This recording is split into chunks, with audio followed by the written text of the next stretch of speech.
నా పేరు అంబవరపు గోవర్ధన్ రెడ్డి. మాది కొమరోలు మండలం, ప్రకాశం జిల్లా. మేము షేరింగ్ ద్వారా డ్రిప్ ఇరిగేషన్ తీసుకుని 5 ఎకరాలు గుమ్మడి సాగు చేస్తున్నాం.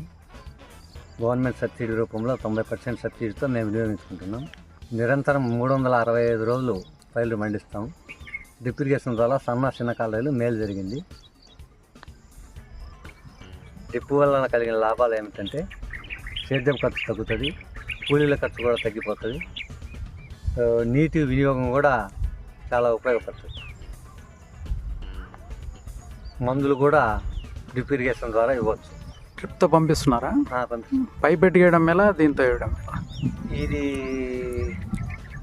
డ్రిప్ ఇరిగేషన్ ద్వారా పైరు నీళ్లు కట్టుకొని ఇబ్బంది పడుతుంది. డ్రిప్ ఇరిగేషన్ అయితే మందులు కూడా ఇవ్వబడుతుంది. ఓకే. బోరున్న ప్రతి రైతులు డ్రిప్ వల్ల ఉపయోగపడుతుంది. మేము గుమ్మడే కాకుండా పసుపు, బొప్పాయి, అరటి కూడా డ్రిప్ ఇరిగేషన్ ద్వారా పైరు పండిస్తాం. మంచి నాణ్యమైన పంటల్లో దిగుబడి కూడా ఎక్సలెంట్గా ఉంటుంది. గవర్నమెంట్ వారు 90% సబ్సిడీపై డ్రిప్ ఇవ్వడం చాలా సంతోషంగా ఉంది. ధన్యవాదాలు.